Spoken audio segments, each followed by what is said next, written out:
Well, in some ways you're referring to an old mind-brain dichotomy, and yet we know it's not two things. And that's in many ways, the interesting frontier is to look at those things that we still find mysterious. Mm-hmm. It's all explainable on a physiological basis. It's just we don't understand exactly how it works. I don't think we'll ever totally understand it. And we don't want to. But this is okay. I think we can easily learn a lot more. And everything we learn will lead to new questions. And this is okay. This is a process. But I think we have to speed up the process.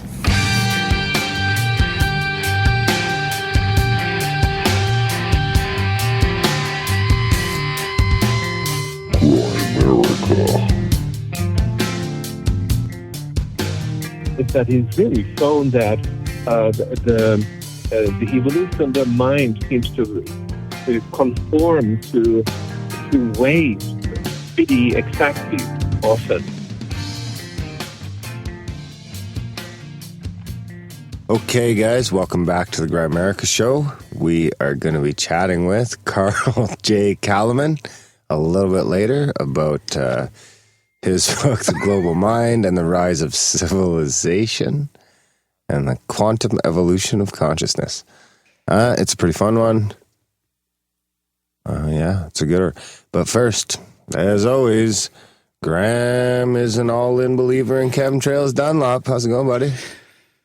Thanks. I got some feedback about me being a sport about your little thing there.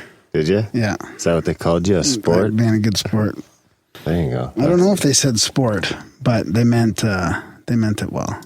Did they? Yeah. What did you say? Is it possible that it was meant? Good sport. Yeah. Good sport? Yeah. What does it say exactly? Why don't you read it for us? It says... Wait. By the way, holy crap, I laughed my ass off so much when Darren plays the Graham is an all-in believer in chemtrails audio piece. You must know that he would have only played it once if you had never reacted the way you did. Funny stuff. Way to be a good sport, though. No whinging and no moaning. If you would like that as a ringtone, let me know. I have been doling them out to a few people. You know, I should have charged a donation. I could have sold those ringtones. But it should just I don't mind. I just don't like the chemtrail thing. It should be geo-engineering. Graham is an all-in believer in geo-engineering. I'm going to do a segment about it today on this intro. Are you? Yeah. So this is where we chat a little bit before our guest, and there's a timestamp in here. If you don't want to listen to us jabber on our lazy ramblings, you can just fast forward to the interview with Carl, which is pretty interesting. Talking about the real jump in civilization, like 6,000 years ago. Pretty interesting stuff, actually. There was some very interesting. Some of the art coming in is pretty cool.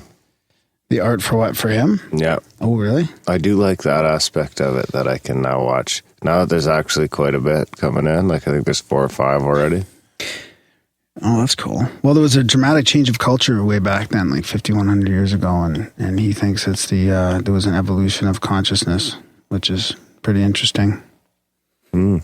Yeah. And he talks a lot about the Mayan calendar and in between the Baktunes and all that.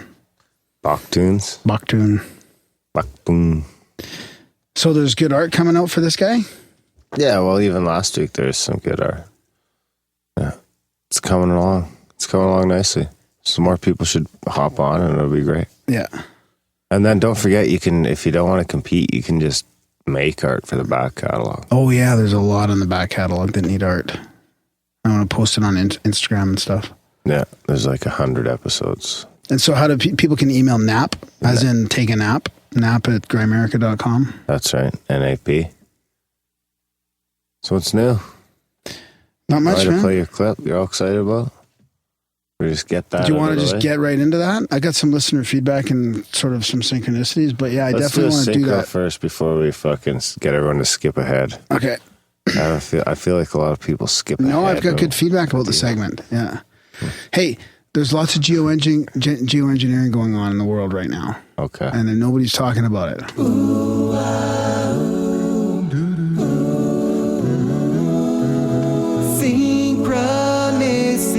I missed this one. For another installment of the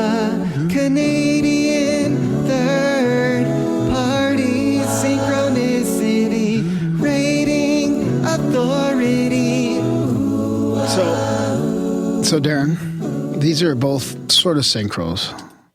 Do I get to rate them? Yeah, I don't think you need to rate them. I'm feeling particularly harsh. Yeah, you don't need to rate them then. They're just, it's more of like just a couple fun stories and some feedback. So, hey guys, I'm Alex from Indiana. He's been listening for about 8 months. About to join the bandwagon monthly subscriber base. So thanks, Alex. It would be good to have you. Trust me, it is not joining the bandwagon. Yeah, we wish it was a bandwagon. It's like joining the radio flyer. Have a synchro for you. Gonna get a little dark for a minute, but wait and read it out. My grandmother died at a young age. She was only 55. I was 13 or 14 years old, that age when you need a loving figure like she was. I remember growing up with this woman, and she always had two favorite songs. One song was I Can't Help Myself, Sugar Pie Honey Bunch by Four Tops, and Wings of a Dove by Ferlin Husky.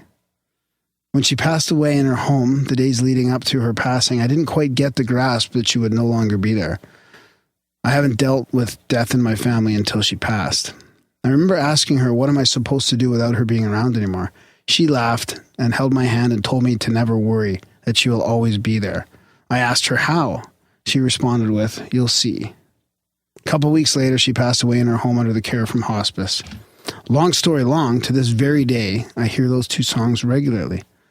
It does not matter where I am or what station I'm listening to on my Spotify. I've been in bars where they were playing party music, and I Can't Help Myself will come on. Not to mention the overwhelming happiness that fills me up when I hear that song. Like she is there with me. Call it a guardian angel, call it what you will. Thought you guys might find this interesting. Hopefully I get some feedback or it gets told on the show. Either way, keep up the good work, guys. I can't rate that. I told you. Yeah. You don't have to rate it. Made me feel less harsh, though. It's just a good story. Yeah. Who's it from again? Alex. Thanks, Alex. Alex Lopez.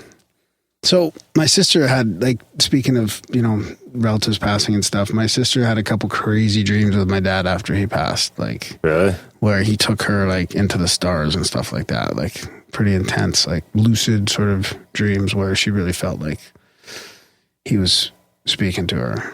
Huh. Yeah. You had none? I had certain dreams, but nothing like... What was that? The keyboard down there just... way to lighten the load. Yeah. So, yeah, but nothing like, like good dreams. Were you good partying dreams then? Yeah, when he passed, yeah. Yeah. Yeah. Partying makes it hard to remember dreams. Yeah. I still haven't recovered from my partying to remember my dreams. I'm starting to have glimpses here and there. What do you mean? No, it's just the pot, right? The pot, they say you don't remember dreams on pot. They say. Who's they? Listeners? Feedback? I think maybe I need tea. I got to get some dream tea. I got some for you. That doesn't really help me. Actually, I got the lucidamine. I've been using that. Lucidamine? Yeah, it's a supplement. A lucid dreaming supplement. I don't want to get into your fucking crazy pills. Did you have to order them from Australia because they're not legal in North America? No, they came from the States. Oh, did they? Yeah. And there's a nootropic as well with that I got with it. Yeah. It's pretty, it makes my dreams a little bit more intense. It hasn't helped me become lucid because I'm practicing the awareness and all that, which is... I use focus factor to offset my pot smoking. Well, offset it in a dream as far as dreams go? No, just to keep sharp. Memory, it's like memory and focus. Oh, really? I was on the Alpha Brain, but it's just fucking too expensive. Some of them are so expensive, yeah. It's so expensive. It's like fucking, I don't know, $50 or $60 a month. I know. I've been trying. I got a whole bunch of things. I've been having some glycine and then some pro longevity stuff in water. I just can't afford it. You know what I mean? So then I just went with I went through like maybe 5 or 6 of them, and I found the focus factor was one of the higher rated ones, and it was cheaper. It was like half the price. I ordered some nicotinamide riboside, which is a precursor to NAD. That's pretty crazy shit. Have you heard of the NAD? Makes you dream NAD or makes plus? you, no, this is just like for limitless shit. Yeah, like no, it's not so much brain based. It's just a anti-aging kind of. I'm into anti-aging. It's really, we should get into that. We should talk about NAD plus. Yeah, sure. Yeah, I don't want to get old. My buddy Mike. In I Vancouver, never one of want to our be as old listeners. as you are right now. I don't even want to get to there. So I'm on board. If you're my age and you feel as young as I feel, Darren, you won't mind it at all. I've seen how young you feel. How many goals you scored today? None. Didn't you used to play on like a world stage and now you score no goals? Yep. In Calgary fucking rec league. I'm a little rusty still. A little rusty. I'm in pretty good shape though. I'm just rusty. Yeah. Yeah, I'm just not confident. Rusty confident. You know what? I was thinking about it because I heard these guys. I've been listening to the Ben Greenfield podcast. That's where he talks about NAD a lot. It's actually pretty good, but they talk about the flow state, and I just can't. I think that what it is like I'm not fucking sharp enough right now to get in that flow state. Like when you're peaking out at hockey or whatever sport, and you do shit that where you don't even have to think about it. That's not really happening. I'm not a big ball hockey guy. I score greasy goals, man. I need equipment and sticks and pucks and tips, and You can still score greasy goals in ball hockey though. it tends to hurt more. Yeah, it's a little harder. A fucking orange ball on the calf. Anyway, most of our listeners don't know what we're talking about. So let's move on. All right. So, I got another one here. Now we really sound like Bob and Doug. That's true. Yeah. Talking about nootropics in hockey. Scoring goals, eh? So this is from. I just got to check to see if he wants his name. It's from Dave in Australia. One of our Australia? Australian Hi, listeners. Dave. Hi, Dave. How's it going, mate? I've been listening to some back episodes. Been loving it. I listen to it while I do lab work for my PhD. Time just flies by. Don't know if PhD in what? he doesn't say. Ooh, we could have a scientist in the ranks. Yeah. I We like should it. guess what his PhD is going to be. Let's wait till after the... Okay, so he says, don't know if the following is a synchro, but it was funny. Last night I finished listening to the Simon Chikoisky episode talking about the 5 Dharma types. Quite interesting. After putting the kids to bed, my wife and I jumped in bed to watch a few episodes of a crappy TV drama on my laptop. It reliably puts my wife to sleep before getting up at 5 a.m. for work the next morning. Anyway, without a clock in sight, my wife interrupts the TV drama to tell me that she's hungry. I take a little notice of it when I see the time, 9:55, which makes me crack up laughing. She looks at me as if I'm crazy, so I have to explain. I tell her that the Simon Chikoisky interview I listened to discusses food cravings in response to your digestive cycle, that if you're going to stay up past 10 at night and expect to feel hungry. The funny thing is that she always has a good circadian rhythm, so to the point where she can tell me the time within 10 minutes any time of the day. I'm starting to wonder if it's linked to her stomach at all. Anyways, thanks for the hard work, you guys, that you put into the show. It keeps me well entertained and engaged. Please pass on a hello to the mysterious Mexican giant RPJ. Much love and peace. You know, I have that same affliction. I can 10 o'clock munchies? Well, that's not just from... At that end, I can always guess the time. Oh, yeah, I'm pretty good I'm at that, always- too. To the minute sometimes. To the minute. What time is it right now? Don't look. 9:48? 3 minutes. Oh, not bad. You're remembering what you seen on the screen. No, I'm not. I just looked at you in the eyes. Yeah, I see. So, but I have precog with numbers.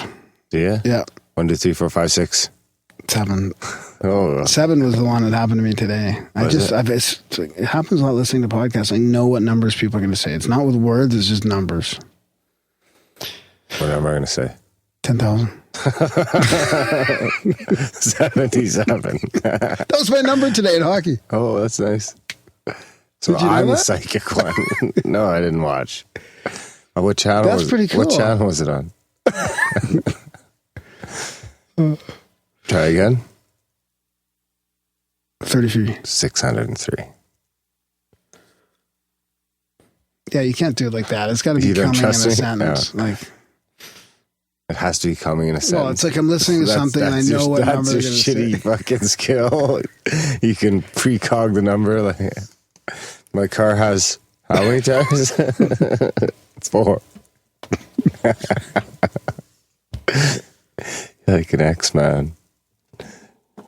All right, let's get into the, I don't know, you want the UFO quote or the weather modification segment? Graham is an ardent believer in chemtrails.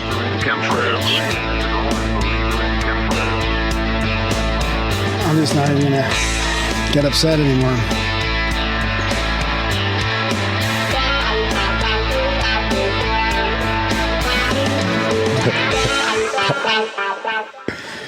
I think that's the first time I ever played it out. Yeah. Okay, buddy, here's your vindication. Okay, so this is, hang on, let's give it a little bit of background here. This is the CIA director. What's his name? Brennan. Brennan? Yeah. Joseph? Yeah, where is it? Now I'm trying to find it now. Joseph Brandon? Yeah. Brennan. Yeah, Director Brennan admits they're using geoengineering around the globe. He admits that they are spraying aerosol particles in the atmosphere to allegedly reflect sunlight. So this is pretty interesting. Let's take a listen. Another example is the array of technologies, often referred to collectively as geo-engineering, that potentially could help reverse the warming effects of global climate change. One that has gained my personal attention is stratospheric aerosol injection, or SAI, a method of seeding the stratosphere with particles that can help reflect the sun's heat in much the same way that volcanic eruptions do. An SAI program could limit global temperature increases, reducing some risks associated with higher temperatures and providing the world economy additional time to transition from fossil fuels. This process is also relatively inexpensive. The National Research Council estimates that a fully deployed SAI program would cost about $10 billion yearly. As promising as it may be, moving forward on SAI would also raise a number of challenges for our government and for the international community. On the technical side, greenhouse gas emission reductions would still have to accompany SAI to address other climate change effects, such as ocean acidification, because SAI alone would not remove greenhouse gases from the atmosphere. On the geopolitical side, the technology's potential to alter weather patterns and benefit certain regions of the world at the expense of other regions could trigger sharp opposition by some nations. Others might seize on SAI's benefits and back away from their commitment to carbon dioxide reductions. And as with other breakthrough technologies, global norms and standards are lacking to guide the deployment and implementation of SAI and other geoengineering initiatives. Now, I could go on and on and on and on about the things that fascinate me, but rather than talk about them, I thought I'd stop here. Yeah. Well, how about you just stop fucking with the weather? Hey? Why do we have to be doing that? He said could. Can't we just should. Okay, I'm going to back it up with a report here from the World Meteorological Organization. Okay. Weather, climate, water. The WMO Expert Committee on Weather Modification Research. This is from November 2014. Weather modification around the world. 52 countries with active cloud seeding programs. Precipitation enhancement, hail suppression, and both of them together, some countries. 52 of them around the world. Cloud seeding programs in the U.S. There's 39 active weather. It's fine. I'm okay with it. Seed all the clouds you want. Seed them. It's not okay, though. It's okay. It's not. It's okay. Then don't blame us for increasing the weather. I'm not. With the carbon. I'm not saying to you. You're pointing at me. You know what I mean? Yeah. But I want to talk chemtrails. What? He's not. I thought he was going to admit chemtrails. That's an admission that they're doing this around the world, that they're modifying the weather. We should be. And they know exactly how much it's going to cost, $10 billion for SAI. Look, SAI is. Well, they've done a couple. They're doing it. They've tested it. SAI around the globe. And they're probably using it as well for 3D battlefield technology or something like that. What is 3D battlefield technology? They use the fine particles that stay in the air, right? Just 3D and then print they them? can fucking use satellites and shit to fucking actually Turn them into play war games Transformers? and shit. Yeah. No, honestly, there's something else going on besides SAI, obviously, but still, I just don't get it, why they have to fuck around with the weather. Because they need to fucking water the crops. Then just move. Like, just let people organically move around to the better weather areas. Isn't that possible? No way, man. That's our shit. So just continue fucking with the weather and then messing with the climate, and then who knows what it's doing, right? They're cloud seeding all over North America. Maybe they're causing all this fucking rain that we're having in Calgary right now. Shout out to Space Cat guy. Space Cat guy. Yeah. Yeah, maybe. But at least they're stopping the hail from breaking my truck. There's 39 active weather modification programs in the U.S. right now. What are they? I don't know. They're just 39 of them. I haven't got into exactly which ones. Huh. How many are hail and how many are rain? I'm okay with both of those. What? How do you know the effect that that's having? I trust on us up I'm here, going maybe. with my gut. Go with my gut. Just trust that you could just mess around with the weather and it's not going to have any negative effect. I trust my gut. Your neighbor might have more rain, more sun, less sun. Like, well, he's my neighbor. We'll be sharing. I'm fine. Russia modified millions of acres decades ago. You don't think that affects anything? Like, you're fucking with the whole system. Probably. It's just the rain. Oh, you don't think it goes into tornado? The tornado thing's kind of fucked up. Maybe that's from seeding the hail. It flooded down south again too the other day. Yeah, Saskatoon was flooded as well. There's what are you going to do if you get stuck in there in Night Rider in a flood? It's got 4-wheel drive. It's okay. It was up past the doors of the truck, man. Really? Yeah, where is this? Down south. Down south where? I don't know. I didn't know. Like in the States? Like in South Calgary. Oh, wow. Really? Yesterday, day before. Like night rider, you'll be up to your fucking past your ankles in water. So, yeah. Anyways, there you have it. Just another little segment. Sucks, man. I'm with you.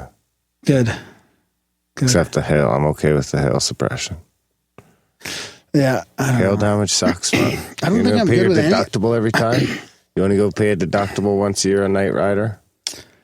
Get all the fucking dents taken out of the roof and the hood. I would sacrifice that for fucking with the weather. I don't think it's right that we're messing with the weather. I don't know. I just don't think we know. Look, if there wasn't all this hubbub about global warming, right? Then fine. If you're not going to blame us,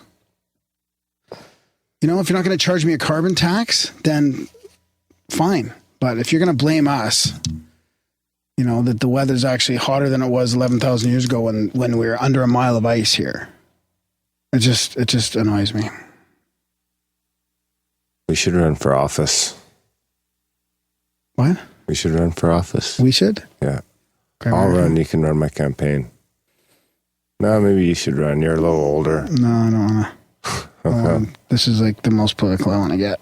Is it? Yeah. Talking about it on the podcast. You think I could run? I don't know if I could. Yeah.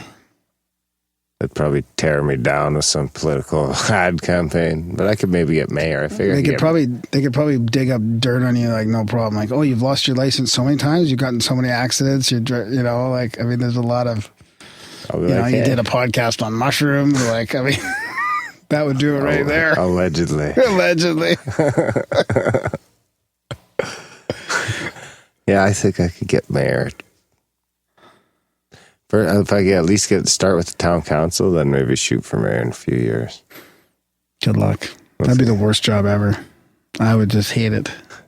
I mean, I want to spend half the year's budget on a solid gold chair with fucking wooden legs. It's like you're getting into our Egyptian episode coming up. That's right. You gonna electrify your sperm? Just my scrotum. Right on, buddy. Good luck with that. I don't need luck. So did we talk about the art already? Yes. Okay, so what about other ways to support the show? Should we talk about that? Yes, or we do you should. want to do a whole quote?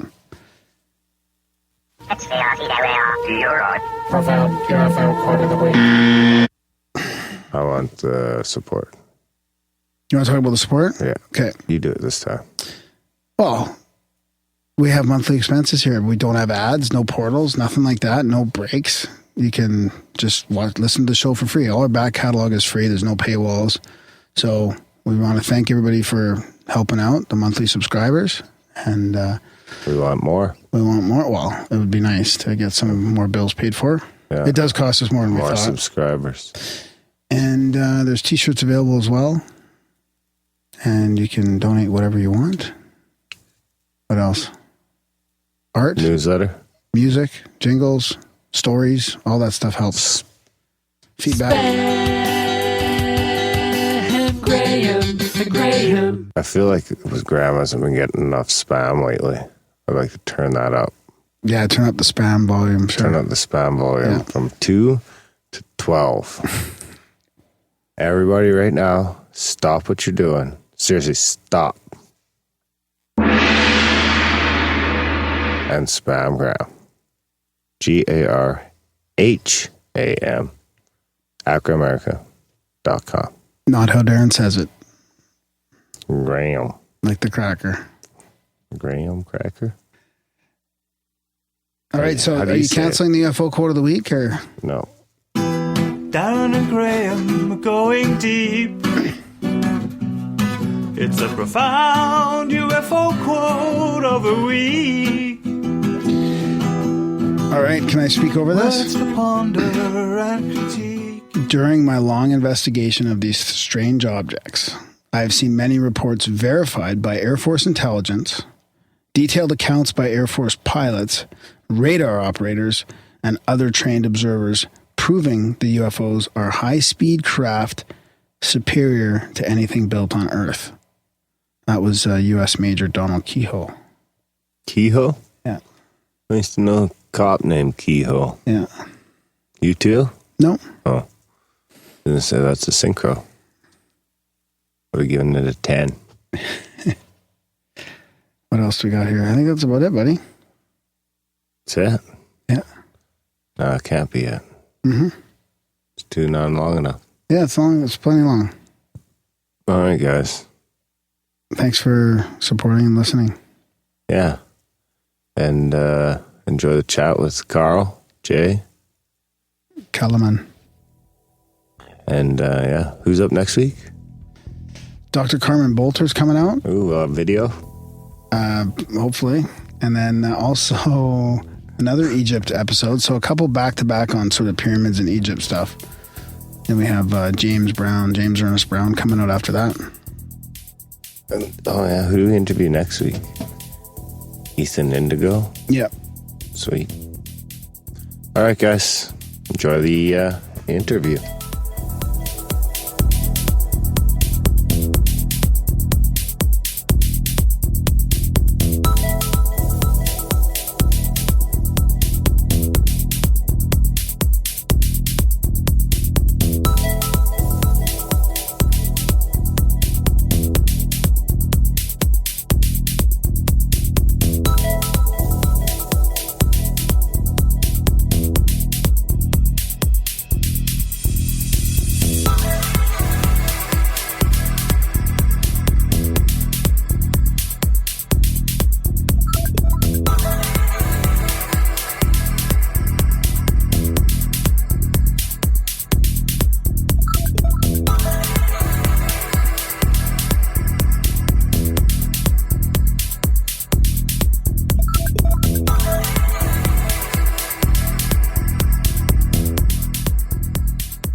All right, tonight in Grimerica, we've got Johan Calleman, PhD.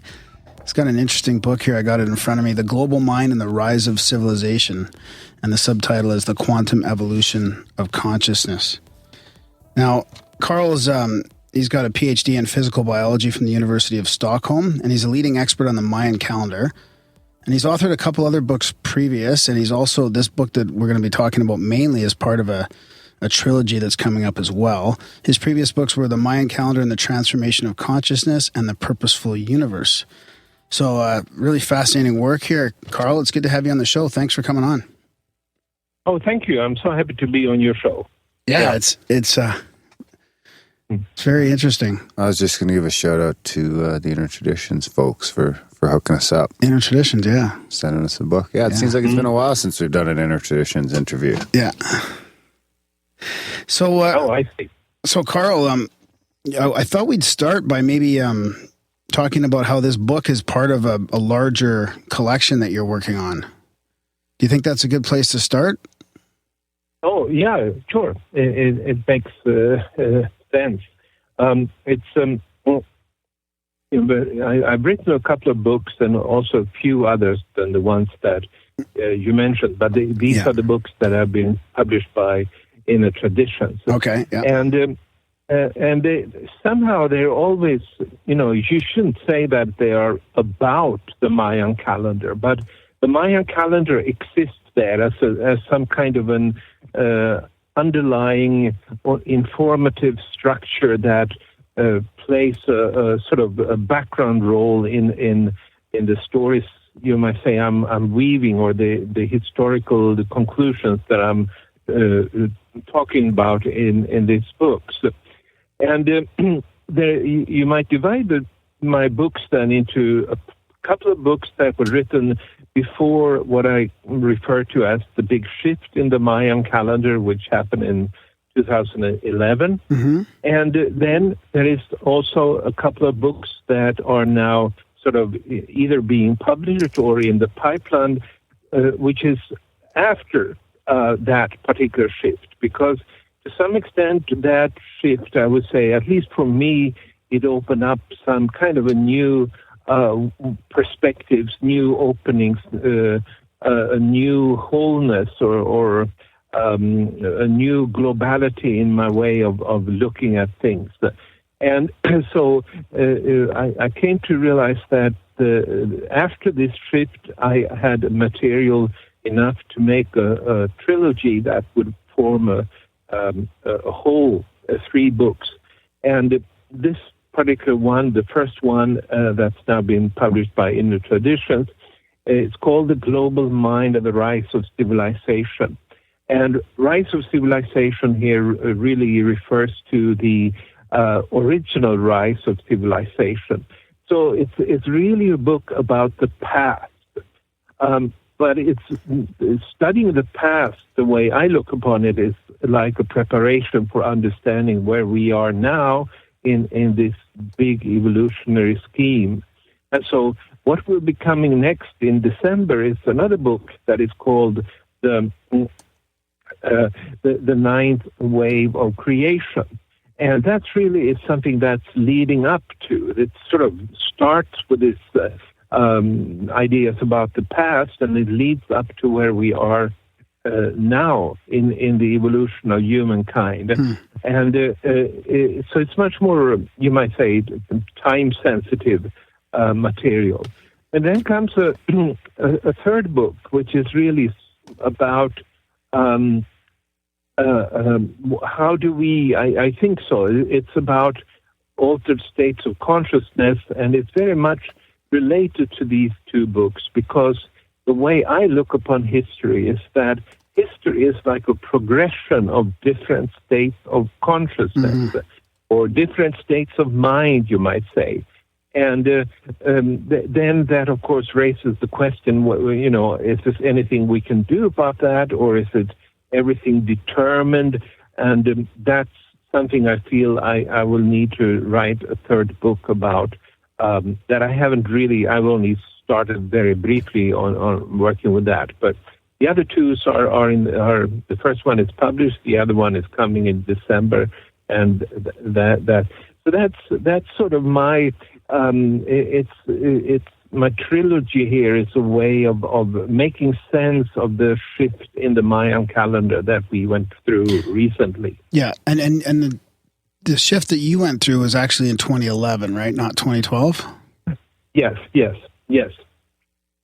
How did how did you get to how did you come to become interested in this? Like, how did the first book come to be, or how did you kind of find the path? Yeah, well, that is a long story, of course, and as I said, there is a background in all of these books that comes. There's especially information that I think from the Mayan calendar that I'm sort of drawing conclusions about in many areas of human life, and so that comes to how did my love story with the Mayan calendar begin, which is in a sense, I think it's been there from the beginning, even though I wasn't quite aware of it. And I feel that this was really almost like a mission that I was born with in this particular life. And but it did start in a more serious way when I went to Mexico and Guatemala. I was a young backpacker in 1979 and went down, took a third-class train down to Yucatan and went down and saw for the first time these Mayan ruin sites and became familiar with their particular calendar system, or at least, a little bit of what was known at that particular time, because things have changed. In those days, there was really no one who attached the Mayan calendar to some kind of a spiritual meaning, except for them. Mm-hmm. Nobody considered that this would be any information that was relevant for the rest of the world. But I got familiar with it, and I learned then that their way of looking at time was quite different from what I have been, as all modern people would have been taught to look at time. In other words, we are used to measuring time, essentially. We have our clocks and measurement devices to measure time and so forth. And it is really very much like a quantitative phenomenon. We try to, we have it, we use it for everything when it comes to being as fast as possible in all possible ways.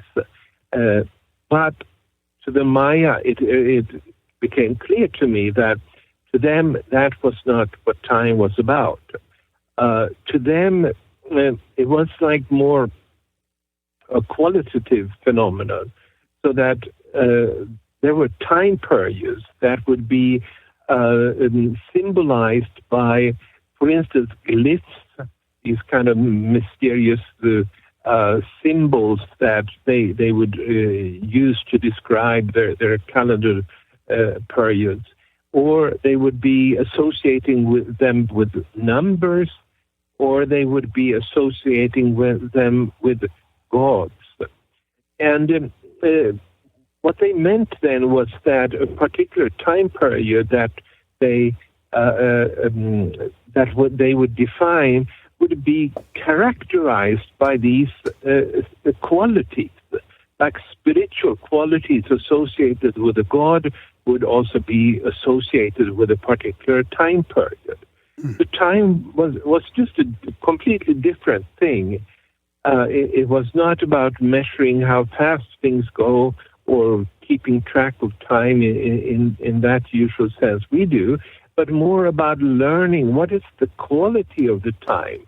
What kind of prophecies can we make from these different time periods? And that was fascinating to me, that time could be looked upon so differently from what I have been trained to look at it and the way I understood it.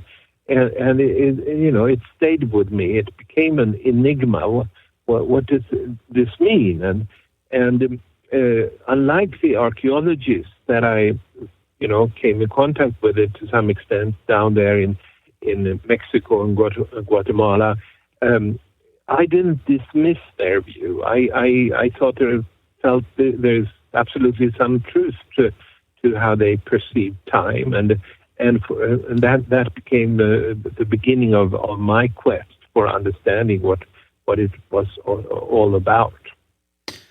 Yeah, that's one of the most fascinating things is time. And like nowadays you hear people talking about how there is no time and space, and time is not linear, and you could be going through, concurrent lifetimes at once. It's just hard to wrap your head around.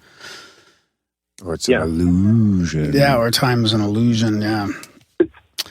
I think right, it is an illusion. I agree that it's an illusion, but it's a very powerful illusion in that case, but that we somehow have to adapt to, or at least we choose choose to do so, right? So do you think like these, when people talk about golden ages and people living to be 1,000 or 1,500 or 900 or like Methuselah and people like this, do you think that's a matter of somehow having a more mastery over time or more mastery over consciousness or something along those lines? Or do you think that's a different, you're just adding up the years differently? Well, did you say the golden age first, or did I hear? Yeah, you? that's right. Yeah. Well, the golden age is, in my view, it is an era that we are now beginning to enter. And so I that's a concept I use, and I think it's a real thing. Then the other thing that you mentioned about people saying that there were kings in the, if you look at the old Sumerian king list, you will see them saying that some kings would be thousands of years, and as the biblical Methuselah you mentioned, I think there are 10 people mentioned in the Bible that supposedly went up to 900 years. I can't say that I believe in that in real sense. I think that belongs to a time almost like before people measured the time, and just sort of, I don't really get into that. It's almost like the description of a dynasty as opposed to a lifetime. Yeah, that may very well be. I mean, that really. And I think it was almost like it was a way of just honoring somebody or saying that a person was very significant, to say that, he lived for 900 years or something like that. Yeah, but it's not something I would bet on in any real life situation. Right. I like that. Nor would I. So I like how you've tried to answer some really big questions here. Like in your preface of the Global Mind book, you've got two questions here. Number one, what is the origin of human civilization? And number two, what is the relationship between mind and brain? Like those are two of my favorite questions. Like there's something missing in our origin for sure, and then and the mind and brain thing is, it's a controversy still going on today, whether which comes first kind of thing. So those are some pretty big questions. And looking through your book and reading some of your book here really got me thinking about things in a different way. Like I love some of the graphs and the visual things you have in there showing how civilization sort of jump-started at some point, between what would you say, what was the term of it, where Göbekli Tepe was around, and then there seemed to be this gap of like 4,000 or 5,000 years, and then it jumps into the beginning of the long count, which corresponds with the rise of civilization. Yeah. Current civilization. Yeah. Yeah. Do you want to talk about that a bit? Well, sure. That is an enigma. I mean, it's been an enigma for historians for a long time. And I mean, why do humans create civilization in the first place? It's sort of an enigma if you start thinking about it. Even though I would say mainstream historians have really not tried to come up with any kind of explanation. Mm-hmm. They are basically happy with sort of describing that this happened and so forth. But it becomes an interesting problem when you consider the sudden rise of civilization, the sudden emergence of city life and pyramids and so forth about 5,000 years ago. Because it is fairly established and agreed upon that the human brain has basically been the same for about 150,000 years, which is the time span that the Homo sapiens have been the dominant species on our planet. And now that would mean that even though our brains haven't changed, our thinking, not to mention our technology and so forth, has dramatically changed in the past 5,000 years. In other words, a very short period of the time that Homo sapiens has been on our planet. And basically, people are, I mean, I'm exaggerating a little bit, but basically, as far as we can know from archaeological studies and so forth, people have been staying in caves pretty much until about 5,000 or maybe 10,000 years ago. And then suddenly comes this dramatic explosion of new phenomena.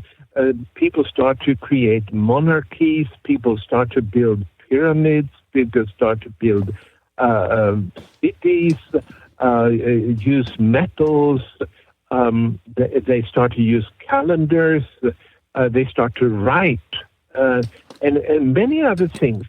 And all of these things are sort of just popping up. The original forms of all these things are basically popping up about 5,000 years ago and have never existed before. And why did that happen?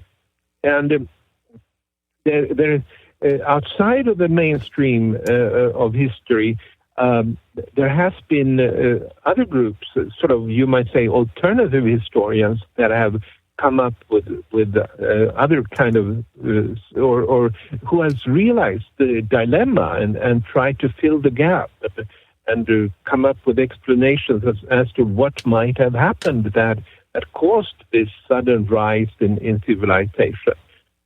And basically, there's been two different explanations outside of the mainstream.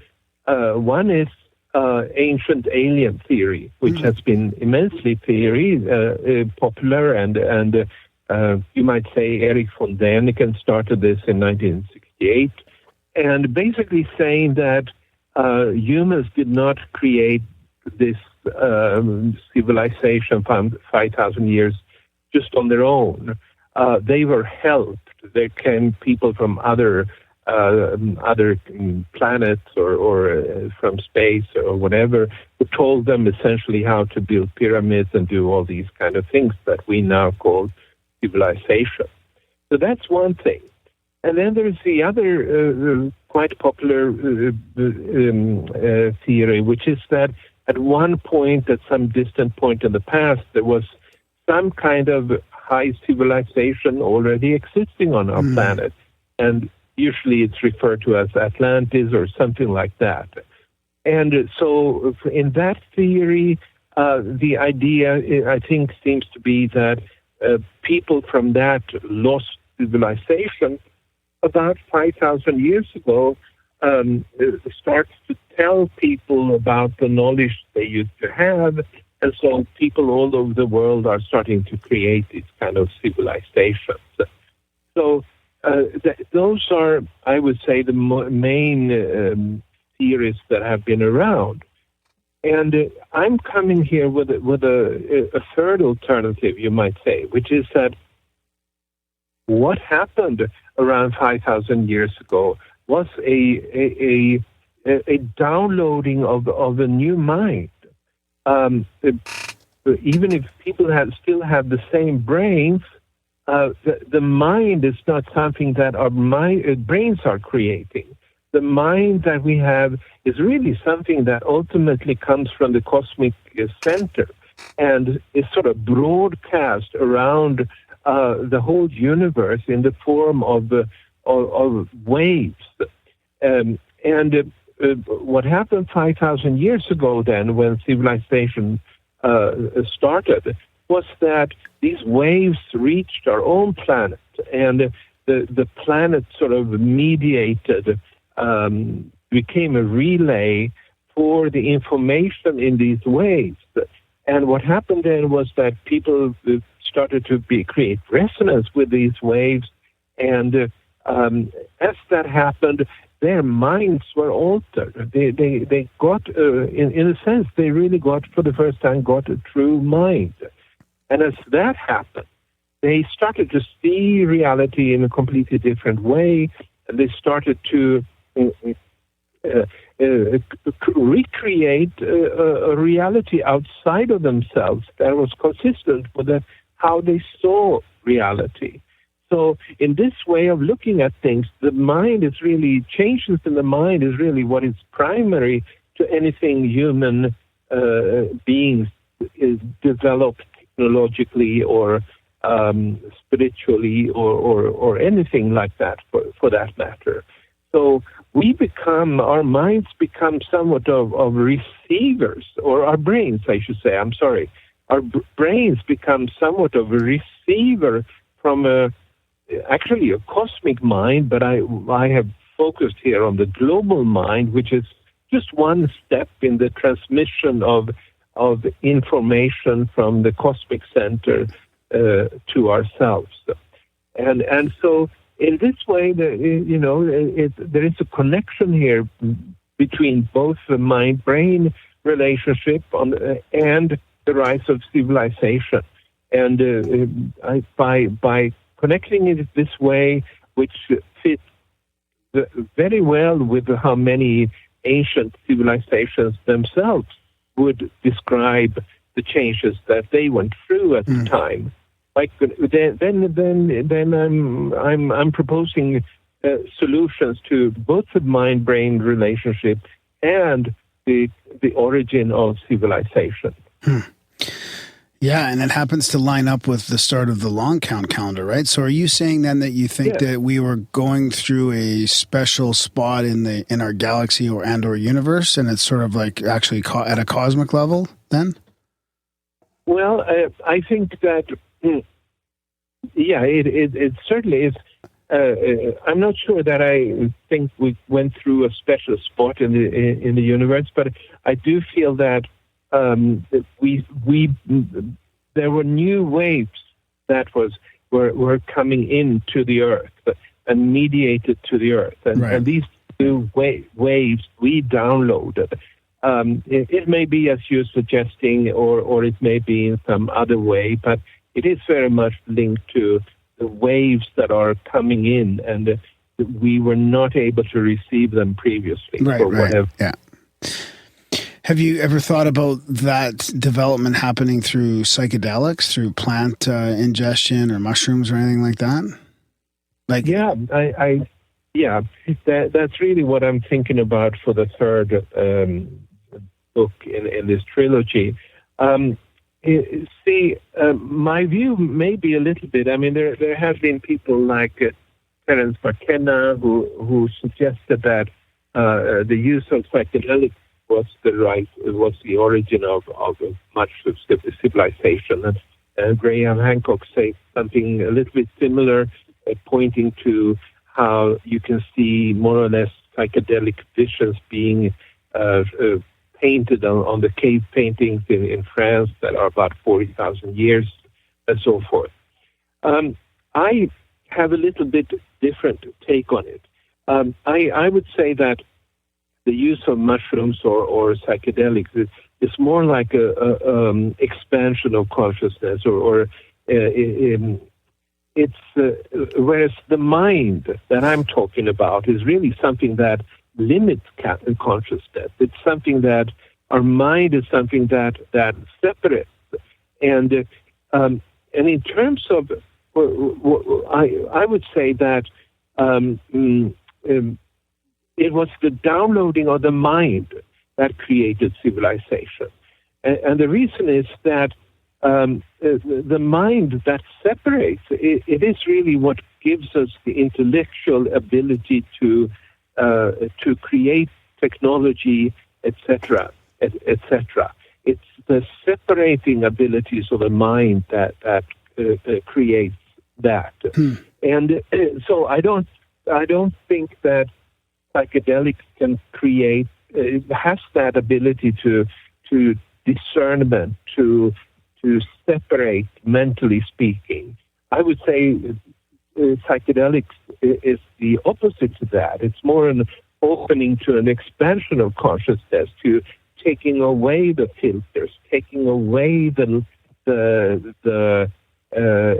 discernment, you might say, and become open for just about anything that's that's out there in the spirit world, so to speak. So let me just finish this. Yeah. And so my view is somewhat different. My view is that about 5,000 years ago, and also to some extent already 10,000 years ago, people started to download the mind, and that the mind then that they downloaded had all kinds of filters, and it took away from them their experience of unity with spirit. I think people before the mind was downloaded were maybe constantly some kind of a state of consciousness similar to a shamanic or psychedelic state, where everything. And so what happened when people had started to download the mind and its separating quality was that in order to go back to that unity for spiritual reasons, for reasons of inspiration and feeling the community with everything that exists, people then it became necessary for them to use various kinds of mushrooms or plant concoctions, etc., to come back to that wholeness. Oh, I see what you're saying. Because the mind that created civilization, that took the wholeness away from us. Right. Okay. It's not just good to have a civilization. There is a price for it as well. And most of us has realized that at this point. But so I look upon it differently, almost opposite. Okay, I get it. Yeah. Good. So, good. Well, I'm happy I got. Yeah, and it makes more sense now to me. I didn't catch that when I was reading the book. So, what about the theory, the second theory that you're talking about, where it came from people learning from past advanced civilizations, like basically being passed down? Like, do you think that it's an option that after the end of the Ice Age, when basically Göbekli Tepe and some of these other megalithic sites were known to have been built, or at least have been even up at that point, and then the Ice Age, the end of the Ice Age happened, it was a pretty catastrophic, fairly fast change of the world's environment, like the globe's environment. And what if it just took that 4,000 year gap for civilization to get back on its feet again, or not civilization, but humanity to get back on its feet again? Yeah. I mean that is what some people argue, but it's not what I believe. It doesn't explain the fact of the sudden and synchronous emergence of civilization in different parts of the world. I think that's part of the reason. The second reason is that when you start looking at evolution, and I'm talking about evolution from the Big Bang until the present time, in the perspective of the Mayan calendar, then you start to see that pretty much everything is part of a sort of an evolving process where new waves with new and higher frequencies are sequentially activated, and it doesn't occur then that suddenly, randomly, outside of this different of this scheme, you might say, this pattern that the Mayan calendar describes, that suddenly something happens outside of it. It's just what I've never found anything like that, and for that reason, I really will not believe that there was such a thing as the lost civilization. I think I don't think that whole idea, I should say, is based on the absence of evidence rather than on any kind of real tangible evidence. It's more, I would say, it's more because people cannot make sense of the fact that suddenly there was this quantum jump in evolution 5,000 years ago. It doesn't fit our normal worldview, and so this is one of the things people have come up with to fill the gap.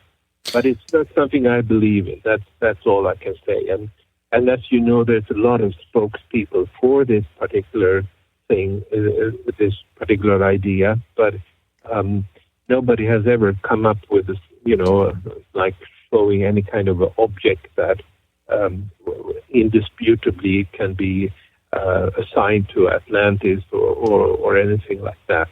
Right. So it's a common idea, but I don't share it. Right. What about, so do you agree with the current timeline of history then? Like the pyramids are 3,000 or 4,000 years old? Yeah. I basically I agree with the timeline of history that is sort of established in mainstream history. The recent part, yeah. Yeah. So how did the Mayan calendar get created around this timeline then, or did this timeline follow a Mayan calendar? Like, what came first, kind of? Like, was this rise of civilization part of the reason how the tunes got set up, like the time phases or stages? Yeah, it's a very good question. The long count calendar of the Maya started to be used about 2,000 years ago.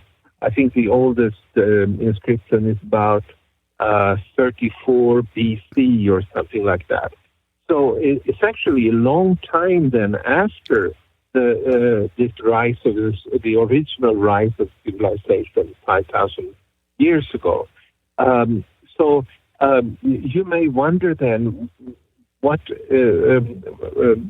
did they do it 3,000 years later? Especially then, considering that, more than 2,000 years ago, the Maya did not really have a sort of a high civilization. They had no writing. They might have had pyramids in certain locations, but it wouldn't go back to 5,000 years ago. So exactly how this has happened, I don't really know. They seem to have started to count the days and count time much earlier than the long count.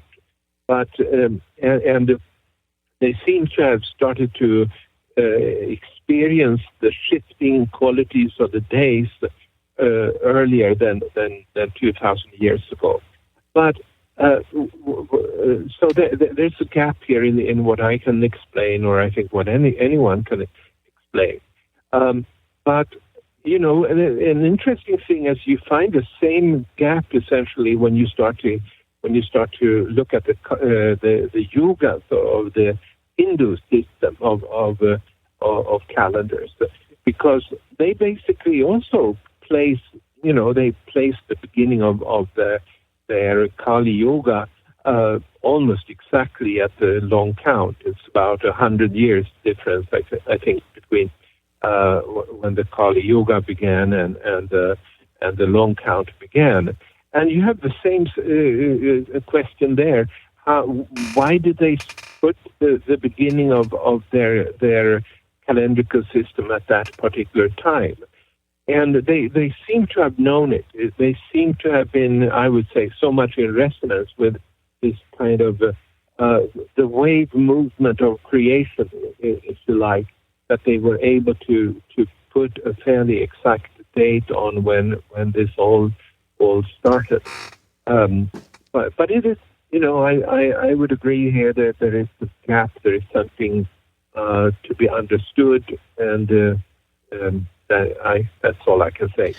Well, I believe that there's also something like a collective consciousness where if these people were in tune with, I don't know, whatever you want to call it, the spirit world or the field or collective consciousness, that this stuff could be spread that way as well, I think. So once 100 monkeys figured out to make a pyramid, all the monkeys knew how? Yeah. Like it's like when people are developing this or creating something, it's out there for other people to download. Yes. Yeah. Yes, at some point that happens. And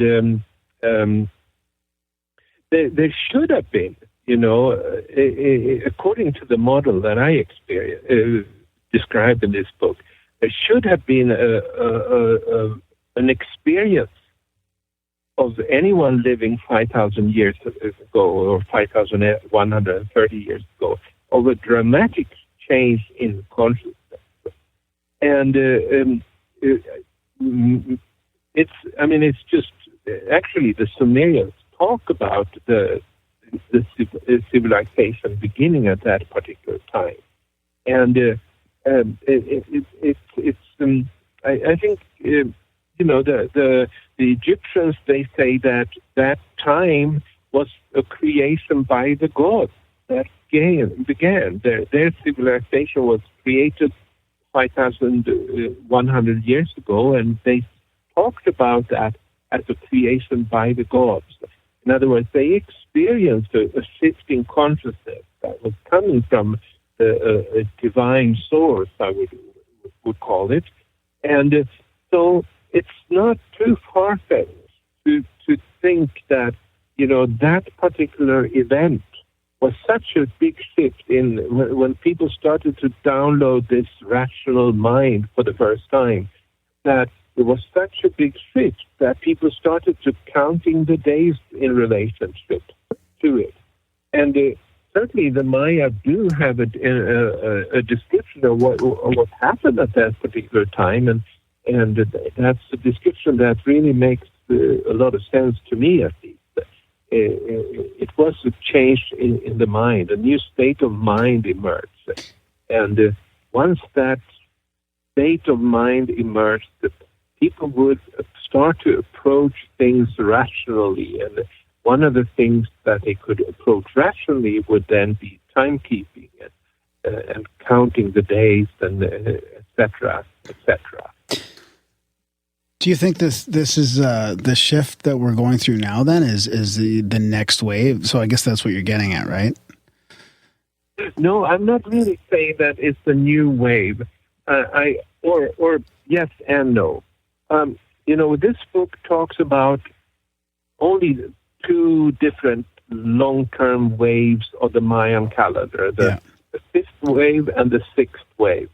There are a totality of 9 major waves, and they all shifted in 2011. But the most important aspect, I think, of the shift that happened in 2011 was that in that year, the 9th wave, the highest wave, was activated for the first time in human history. It had never been active before. And each of these waves creates sort of a new kind of a human being who has a new mentality, a new spirituality, and so forth. And I do believe that this highest wave, the 9th wave that was activated only in 2011, that has a new quality. It is changing the world as we speak, and will continue to do so. So it's not like I would say that a new cycle is beginning, because I would rather say that the waves are just endlessly continuing into the future. But it is a new world that is being created now, and I think a lot of people are feeling that things are no longer much of the stability of the world and the political system of the world and so forth, or much of that is really on the way out and may not be upheld in the time ahead. And the way I interpret that is that it all comes out of the fact that these Mayan waves, or I should say rather, these waves of creation that the Maya would describe and follow, they are now recreating the human being, who's and our entire civilization, I would say. Were Mayan years shorter? Sorry? Were Mayan years shorter than our years today? Were they in a 28-day month? No, that's not the real Mayan calendar, the 28-day month. that was a calendar that was invented by Jose Arguelles in the 80s, I think. But that's his invention. It was never used by the Maya, but some people would talk about it as the Mayan calendar. But the Maya have never used a 28-day calendar. So that's there's a lot of things that have happened in modern times when sort of confusing the situation with these kind of things. How many days were in a Mayan year then? A Mayan year? Yeah. A Mayan year, I would say 360 days. That's the best year, I would say. 360 days. One degree a day. Yeah, one degree a day, you might say. 360 is a significant number, and yeah. So it's and it tells us something significant because the Maya knew the duration of the regular solar year, and they knew it, I think, with 3 decimals or something like that. In other words, they knew that the physical year is 365.2422 days, but still they did not follow that particular time frame. They used a year that was 360 days because that's the spiritual wavelength, whereas the 365 day year, that's like a physical time period based on the physical revolution of the Earth around the sun. So how did they Sorry. No, please. So how did they adjust their calendar? Because, I mean, by that count, every 6 or 7 years, you'd be off your harvest and everything else. Yeah, they didn't. That's the interesting thing. They didn't adjust it. So the you might say the New Year days would always move that. It wouldn't be. Yeah, that's interesting. So summer would rotate and everything would just rotate around. Well, the seasons are different than the calendar. We get stuck in the way our calendar's set up around the seasons, but who cares really? Like if spring is Well, it's January, not that our calendar's like, not set up around the seasons. It's set up around an exact revolution around the sun. Yeah, which corresponds to the seasons. Well, the seasons correspond to the revolution. Yeah. But that's what I'm saying. Okay. Yeah. But if you took that away, like who cares if like February or like April was spring or not? Like it doesn't really matter. That's just our own. Well, it matters for harvests and things like that. No, it's still happening. It doesn't matter what you call it, right? Well, no, it makes it easier. You know that the sun's at this level and that's the harvest time. Like you don't need somebody to tell you on a piece of paper that it's April and it's harvest time or whatever, right? Says the guy who what? needs a piece of paper to tell him everything. Okay, yeah.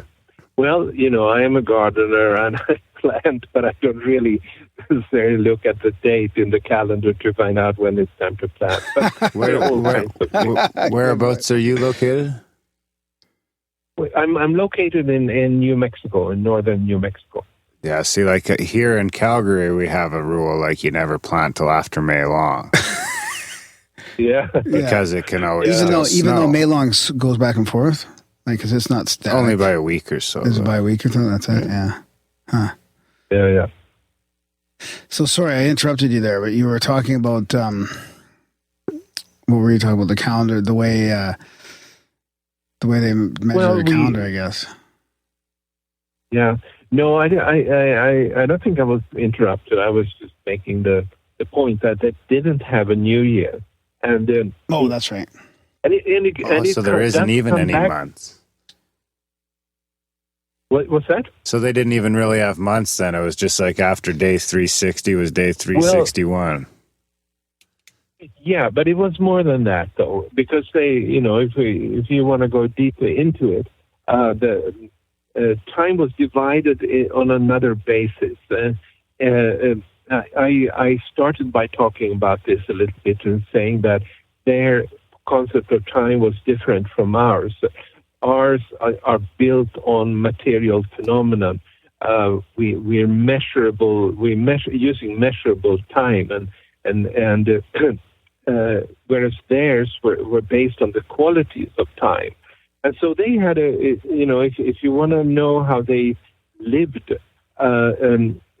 they would follow essentially on a daily basis. We're not talking anymore now about the big cosmic scheme or anything like that, but on a daily basis, they followed something, what is called the sacred calendar. The Tzolk'in is another word for it, and which was a calendar that spanned 260 days. And those 260 days were divided into 13 times 20, you might say. You might say they were 13-day periods or 13 20-day periods. And each of those 20-day periods were divided so that each of the 20 days in it was given a certain symbol. And each of the 13-day periods was given a certain number from 1 to 13. And each of these days then, in 260 days, would be a combination of a day number and a list. And this was really how they lived on a daily basis with time, because to them every day had a special quality, and they were keen to know what the quality was and what they meant, what they were going to eat, what kind of events they were going to expect, etc., etc. And it's a curious phenomenon that this particular 260-day period that they followed will begin again on 4th of July. In, what is that, 4 days from now or something like that? So that's, I should say, the descendants of the old Maya, they are continuing this tradition. And they, so every 260 day, there is a gathering of new potential day keepers, potential people following the old sacred calendar. And on 4th of July, it so happens, the point is, it so happens this year, 4th of July, they will be gathering in a place in Guatemala called Momostenango. Then the day keepers are initiated, and then they go through a training of 260 days where they will learn all the qualities of the days and so forth. And so this leads, I should say, now that I'm talking about how the Maya are using time in our current time and so forth, it leads outside of the book, but it's a fascinating piece of modern day history, the fact that this is still kept in existence. They considered their sacred calendar as a tool for humanity, actually, to increase their wisdom about time, and this is still going on. That's fascinating. So where does the thing that weirds me out the most about time is like how it relates to relativity and size and things like that, and how does it relate to size? I don't get it. Well, on a planet with more gravity, time moves faster. So if Earth was the size of Jupiter, then a year would probably be the equivalent of, like, I don't know, I'm just guessing, but probably like maybe 50 or 60 days, maybe less. Remember on Interstellar when they went to that one planet, it ended up being like 30 years? Yeah, that is weird, yeah. And they've proven that with those atomic clocks. Huh. Just at low Earth orbit, there's a difference of a couple of microseconds. Yeah. Right. Yeah, that is pretty trippy. Yeah. So, what do you think about? What do you think about our current materialistic paradigm that we're living in? Like, you talk about mind and brain a lot in your book. So, what do you think about how we're stuck in this sort of space right now, where we have a whole bunch of people that, that live their life thinking that consciousness is separate from the brain, and then there's this, but we're still stuck under the thumb of the materialistic society where brain equals mind, and that's, your brain creates any type of extended consciousness or anything, especially now since they can physically induce mind-altering states through technology. They're saying that proves that the brain causes this this consciousness experience or this separation experience. So what are your thoughts on that after going through this book and looking at the mind and the brain?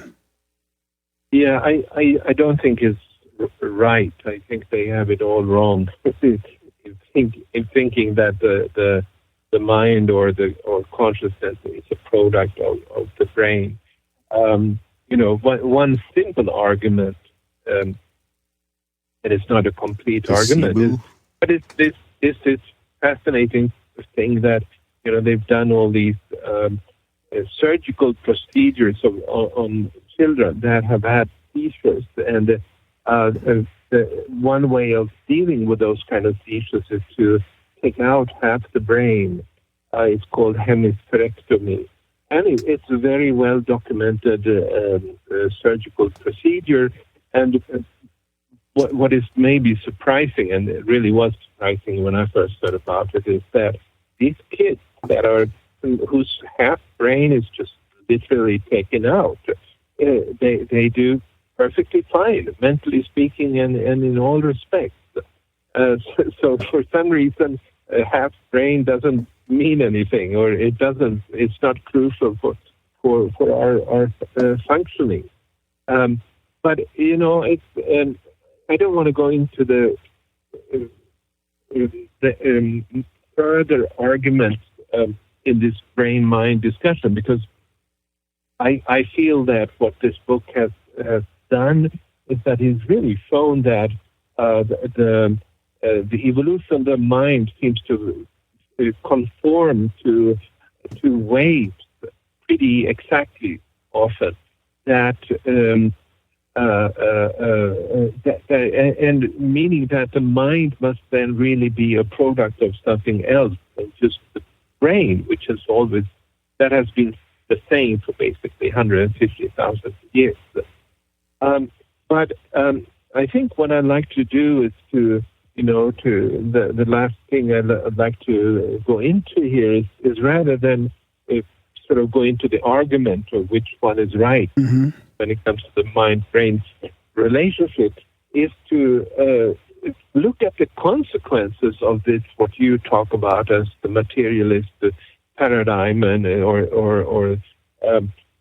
because it blocks people in their understanding of how the world is created and our own place in it.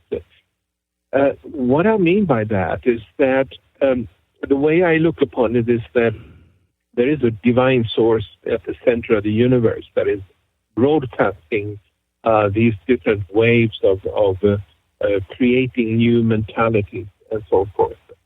And if you do not share that, such a view, if you think that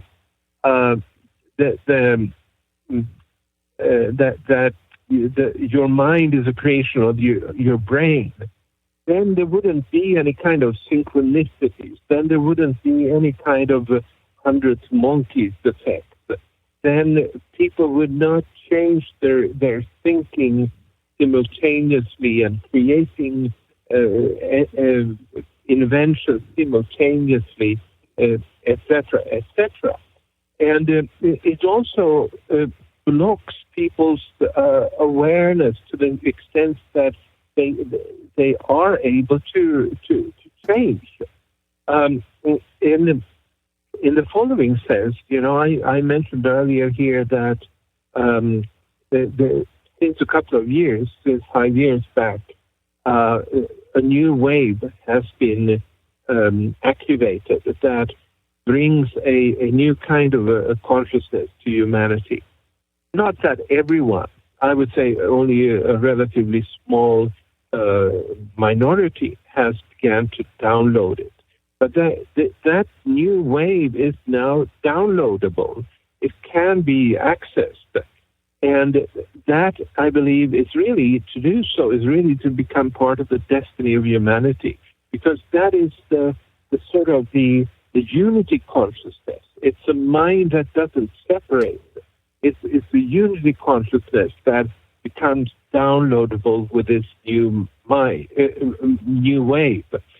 And the consequences for all that is really, in my view, it opens up the possibility of us going into a golden age. Because in order for us to understand that everything is connected, that we are all connected, and that we all connected with nature, we're all connected with the divine, we all have the possibility of being connected with each other, etc., etc. Once you come to realize that, then you're starting to move in the direction of being a co-creator of this golden age. And if people, which is, it is the dominant scientific view, is that the mind comes from the brain, well, then they will never be aware of this, and they will never become aware of the possibility that lies in the awareness of the kind of creation waves that are emanating from the center of the universe. And that is, to me, really the main problem, the blocking aspect of the materialist worldview. And so that's what I think about that. I do encourage any listener to explore the possibility that we are now going towards a golden age, but also that particular golden age has become possible because we can now, in accordance with the Mayan calendar system, we can now download a mind of unity that's never been available before, and I'm convinced that this is our destiny. Well said. Yeah, I find that the materialists would say that they spin that around and say it the other way, where they say that because there is no life after death, and because we are just basically a biological robot, that all you have is this life, and you should live it to the fullest and be basically in the moment and doing all that stuff because this is all you got. You know. Whereas I tend to think of more of what you said, that if you realize that we're all one and we're all connected, that there'll be less wars and less violence and all that kind of stuff. Yeah. Huh. What else do you feel like we should touch on before we wrap it up? It's a fascinating thing, and you've really tied some stuff together here with the Mayan calendar and the rise of civilization. Yeah, thank you. Yeah, no, I'm happy to leave it like that. I enjoyed talking to you, and I think I think I got the message through. Or actually, the book is, of course, a detailed discussion of all kinds of problems relating to the mind-brain relationship and the rise of civilization. But I think what I said here at the end was really why this is important. Yeah. And why I believe it's important. And so I'm happy to have got that through. And I thank you for taking me in for this discussion. Yeah, you bet. Yeah, I mean, you should keep in touch when your other books come out as well. I mean, we didn't even get into like the pineal gland, and you have a bunch of charts and graphs and pictures in here. That's it's very visual, and I like that because sometimes, for me, it takes me to see all the civilizations in the last 5,000 years in a little chart that kind of helps me visualize what. I'm sort of visual like that, where it helps me see that. So I appreciate all the work you put into this book, and maybe we can have you back on when your other ones come out. Yeah. Okay. Right on, Carl. Thanks a lot for coming on. Thank you. Yeah, take care. Thank you very much. Okay. Take care. Yeah, enjoy the weekend. Enjoy the holiday, actually, I suppose. You guys take like a whole week off for that, don't you? Oh, yeah, it's July 4th. Yeah. Right, and you guys are Canadians, so you're not celebrating 4th of July, right? We celebrate tomorrow. Well, we barely celebrate tomorrow, but we're supposed to celebrate tomorrow. Okay. Thanks, Carl. Happy 4th of July. Okay. Thank you. Take care. You. Bye-bye. Take care. Bye-bye. Bye-bye. Did you hang up? I did, yeah. Oh, what'd you think? That was interesting. Yeah, it's good. I'm not sure where the download actually comes from. I think it's more of a cosmic thing, but it is pretty fascinating how the correlation between all the rises of civilization in there and the long count, or is it the other count? A quasi count? Yeah. I don't know. I have trouble with the whole first time civilization on Earth. I suppose it's possible, but with the more and more evidence that's coming out all the time, it seems like something was going on. Oh, you mean before this one, before the like Göbekli Tepe era and all that, even? Yeah, exactly. I think he thinks that the all those other megaliths were built by, and there's evidence to show this, built by hunter-gatherers more so than like a civilization sitting in a city, like or living in a city. Yeah, maybe. I find that hard to believe too, though. Yeah. You have to be. I mean, at that point, are you still a hunter-gatherer, or if you you're just carving stop? out Are you these just like massive stones? Are you just stop for kind a of few decades, stumbling by and just like carving a bit? The next guy comes along and carves a bit, because that shit's got to take fucking years. Yeah. Especially stuff like Göbekli Tepe, like that had to. So take. while those people are carving that shit, someone's bringing them food. Yeah. Yeah, you kind of stop becoming a nomad when you build a place like Göbekli Tepe. Before. Yeah. Nomads don't build places like Göbekli Tepe. Yeah. In my humble opinion. Yeah, it makes me want to go back down, or not back down, but down to that area of Mexico and Guatemala. Mexico, and you've been down there, like, and there's a lot of ancient sites right at the bottom there, eh? Imagine how many are underwater. I know. When are we going to figure that out? We aren't. Well, but in general? We talked to Dr. Carmen Bolter. Doesn't she have access to one of those cameras, like a LiDAR camera, and that can go over the water? And she didn't seem like she wanted to lend it to us. You think they should be able to just map the whole ocean out, eh, with all that? No, I don't think it can go through the ocean. I think it can, yeah. No, it can't. She talked about finding the one off of Cuba. 95% of fucking the ocean is unexplored. The ocean floor. Oh, more than that, probably even. 97%. Nice. All right. Thanks, buddy. Yeah. Check out Grimerica.ca/support for all the different monthly subscription options. Help keep the show ad sponsor and bullshit free, except for Graham's bullshit. Yeah. So do that. Or make a one-time donation. Looks like we're going to get back in the t-shirt game here soon. So yeah, I got some on order. Oh, yeah. So we'll get those going again for donations of $25 or more, and 30 or more if you are not in Canada. And if you're in Canada, you ain't getting a fucking shirt because the Canada Post is going on strike tomorrow. Really? Yeah. Good thing. When the doesn't t-shirts affect my pot delivery. When the t-shirts come on, I'll put a picture of it on Instagram, and we'll put a couple of hashtags in there or something. Sure. All right, motherfuckers. Thanks for listening. See you next week.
like coast to coast, but on demand. Raw and uncut interviews, and all without no ads. One says false and one says true, and the reach of synchros too.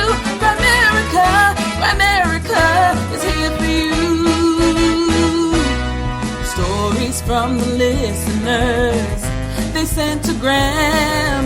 He'll read them and be amazed, but Darren may say no. One says red and one says blue, but if it's balls it just won't do. Grimerica